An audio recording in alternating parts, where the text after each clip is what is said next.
අදත් ඔයාලව සාදරයෙන් පිළිගන්නවා අපේ YouTube channel එකට. අද අපේ පරිසංචාරයේ දෙවැනි වීඩියෝ එක. ඉතින් මේකෙන් අපි ගන්නේ අපේ Eiffel Tower එකට ගිය ගමන.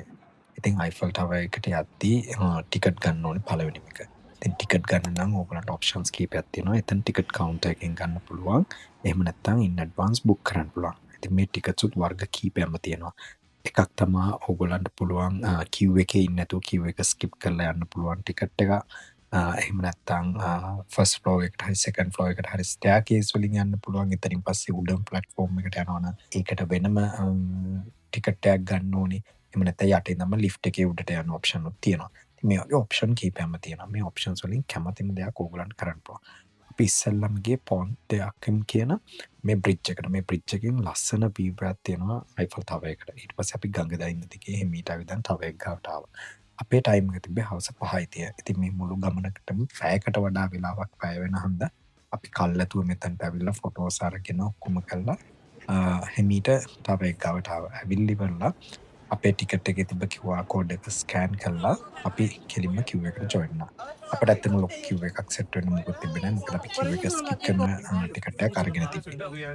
පස්සේ එතන ලිෆ්ට් එකට ගොඩ වෙන්න තමයි. ඔයගොල්ලන්ට පේන්නේ මේ ලිෆ්ට් එක තට්ටු දෙකක ලිෆ්ට් එකක්.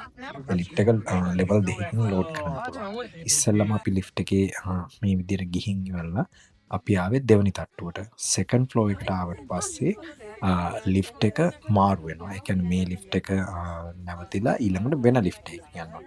මොකද සෙකන්ඩ් ෆ්ලෝර් එකට එනකන් ලිෆ්ට් එක එන්නේ අයිෆල් කුළුණේ හතර පැත්තේ තියෙන කණු හතරෙන් කණු දෙකක් දිගේ තමයි මේ ලිෆ්ට් එක උඩට එන්නේ. අනිත් දෙකේ ස්ටෙයාකේසස් තියෙනවා. ඉතින් ඒ ඇවිල්ලා අපි ලිෆ්ට් එකෙන් බැහැලා ඔහොමම ඇවිදන් ගියා ඊළඟ ලිෆ්ට් එකට. ඊළඟ ලිෆ්ට් එක යන්නේ අයිෆල් ටවර් එක මැද්දේ ඉඳන්. ඉතින් මේ ලිෆ්ට් හැම එකකම ලිෆ්ට් ඔපරේටර් කෙනෙක් ඉන්නවා. ඊට අමතරව AC කරලා හීට් කරලා ඒ විදිහට තමයි තියෙන්නේ. ඉතින් අපි ගියේ ස්ප්‍රිං එකේ දවසක හන්දයි. නැත්නම් වින්ටර් එකේ අන්තිම කාලේ වගේ හන්දා පොඩි දැනෙන හුළඟක් එක සීතලක් තිබ්බා. ඉතින් මේ අපිට සෙකන්ඩ් ෆ්ලෝර් එකේ තිබ්බ වීව් එක ලිෆ්ට් එකේ යද්දි. ඉතින් අපි මෙතනින් ෆොටෝස් ටිකක් ගහගෙන හිමම ඊළඟ ලිෆ්ට් එකට ගොඩ වෙන්න ගියා. ඉතින් ඒ ලිෆ්ට් එකට ගියාට පස්සේ ඒ ලිෆ්ට් එකටත් අපි නැග්ගට පස්සේ ඒකේ විනාඩි 5ක 10ක වගේ කාලයක් යනවා. හිමම අපි උඩට යන්න පුළුවන්. ඉතින් ඕගොල්ලන් මේ ඔක්කොම මේ බලද්දි මේ වීව් එකෙන් එන්න ඔයගොල්ලන්ට පේනද මුළු පැරිස් නගරෙම ටික පේන්න ගන්නවා. ඉතින් පැරිස් නගරේ සෑහෙන විශාල ප්‍රදේශයක් තියෙන්නේ. ඒ වගේම තමයි ඒ ගොඩනැගිලි පාරවල් ඒ ඔක්කොම ලස්සනට පේන්න ගන්නවා. ඉතින් මෙහෙම ලිෆ්ට් එකේ දිගටම ගියාට පස්සේ අපිට උඩම තට්ටුවට එන්න පුළුවන්. උඩම තට්ටුවේ තියෙන ඇත්තටම ප්ලැට්ෆෝම් එකක් තියෙන. ඒ ප්ලැට්ෆෝම් එක view point එක. එතන ගොඩක් අය මෙහෙ ආයෙනම් ගියාට පස්සේ එතනදී ෂැම්පේන් ග්ලාස් එකක් ගන්න පුළුවන් සල්ලි දීලා ඒ ෂැම්පේන් ග්ලාස් එකක් අරගෙන ඒක සිප් කරන එක පුරුද්දක් විදියට කරනවා. එහෙම නැත්නම් ඒක පොඩි රිචුවල් එකක් වගේ කරනවා.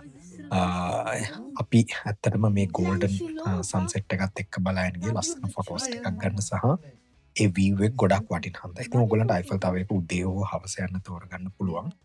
මම රෙකමන්ඩ් කරන්නේ ගෝල්ඩන් සන්සෙට් එකත් එක්ක තියෙන හවස් වරුව. මොකද ඒ වෙලාව තමයි ගොඩාක් ලස්සනට පැරිස් නගරේ පේන්නේ. ඉතින් මේ වින්ටර් එක ඉවර වෙගෙන එන හන්ද තමයි ඔයගොල්ලන් තාමත් මේ කොළ පාට ගස්වල කොළ පාට එච්චර පේන්නේ නැතුව දුඹුරු පාටට පේන්නේ. ඔය ඇතින් පේන්නේ ඩෝම් චර්ච් කියන එක.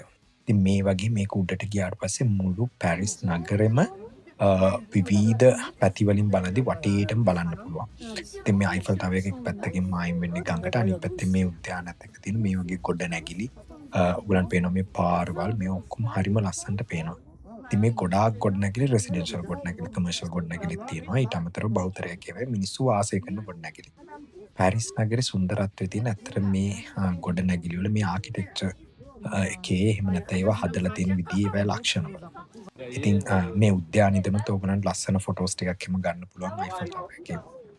අපි ඒක ගන්නේ නැතුව අපි ඇත්තටම කරේ Eiffel Tower එකට ඇවිල්ලා එතනින් වටේ වීඩියෝ කරා. අපි ඊළඟ දවසේ ඔන්න ඔය පේන ලොකේෂන් එකට ගියා. එතන බ්‍රිජ් එකටත් ගියා අපි. ඒ බ්‍රිජ් එකේ ඉඳගෙනත් අපි ඇත්තටම ෆොටෝස් ටිකක් ගත්තා. ඒ ලොකේෂන්ස් ටිකත් බැලුවා අපි. ඊට පස්සේ අපි මෙන්න මේ විදිහට වටේම ඇවිදලා වටේම තියෙන ෆොටෝස් අරගෙන ඔයගලන්ට පේනවා ඇති පැරිස් නගරේ ඈතින් පේන බිල්ඩින්ග්ස් ගොඩක් හයි රයිසස් තියෙනවා. නමුත් පැරිස් නගරේ ඇතුලේ එහෙම නැහැ කියලා. ඒකට හේතුව ඒ ඇස්තටික් ලුක් එක ඒ Eiffel Tower එක වටේ තියෙන පෙනුම ඒගොල්ලෝ මේන්ටේන් කරනවා.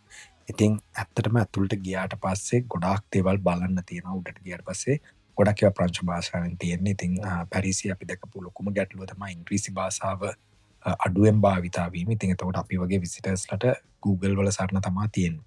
ඔගොල්ලෝ කලින් දැක ෆොටෝ එකේ ඉන්නේ තෝමස් අල්වා එඩිසන් සහ ඒ කට්ටිය එතන ඉන්න ෆොටෝ එක. ඊට පස්සේ අපි සෙකන්ඩ් ෆ්ලෝර් එකට ආයෙත් ලිෆ්ට් එකේ පහළට ආවට පස්සේ මෙන්න මෙතන මේ ඩෙක් එකේ තියෙන ඔයගලන්ට බලන්න පුළුවන් අයිෆල් ටවර් එකේ උසට සමානව එක එක රටවල තියෙන ගොඩනැගිලි වල උස.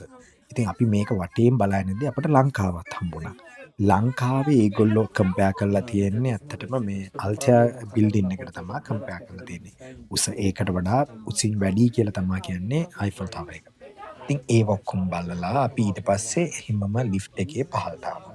පහළට ආවට පස්සේ අපි මේ වගේ තවත් ෆොටෝස් කිප්පා මේ අයිෆල් ටවර් එක යට ඉඳන් ගත්ත ෆොටෝ එකක්.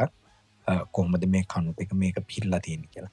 ඊට පස්සේ අපි එතනින් එළියට ඇවිල්ලා ඉවරලා මේ විදිහට අපි පාදිගේ ඇවිදන් ගියා. ඉතින් පැරිස් නගරය ඇත්තටම ඇවිදින්න ගොඩක් ප්‍රසිද්ධයි. ඕගොල්ලෝ පැරිස් එනවා නම් මෙන්න මේ අයිෆල් ටවර් එකට යන ගමන අනිවාර්ය ගමනක් කියලා තියාගන්න. මොකද ඒක ඇත්තටම හරිම ලස්සන අත්දැකීමක්. මගෙත් මේ පැරිස් ගමනේ අපිත් මේ පැරිස් ගමනේ ඇත්තටම තිබ්බ ලොකුම එක පොයින්ට් එකක් තමයි view පොයින්ට් එක තමයි මෙන්න මේ අයිෆල් ටවර් එක බලනවා කියන්නේ. විශේෂයෙන් අයිෆල් ටවර් එක රෑට ලයිට් කරද්දි හරිම ලස්සනයි. ඉතින් මේ ඔයගොල්ලන්ට පේනවා ඇති මම මේ දාලා තියෙන ෆොටෝස් වල අයිෆල් ටවර් එක සැරින් ටිකින් ටික හවස් වෙද්දි ලයිට්ස් කොහොමද පත්තු වෙන්නේ, ඒතකොට වීව් එක කොහොමද කියලා බලන්න දාලා ඇති. ඉතින් මම ලින්ක් දෙක ෂෙයා කරගන්නම් අපි ගිය ලොකේෂන්ස් ටික ෆොටෝස් වලටයි ඔක්කොටම. ඊට අමතරව ඔයගොල්ලෝ කොහොමද අයිෆල් ටවර් එකේ ටිකට් බුක් කරන්න කියලා. බොහොම ස්තුතියි. ගිහින් එන්න.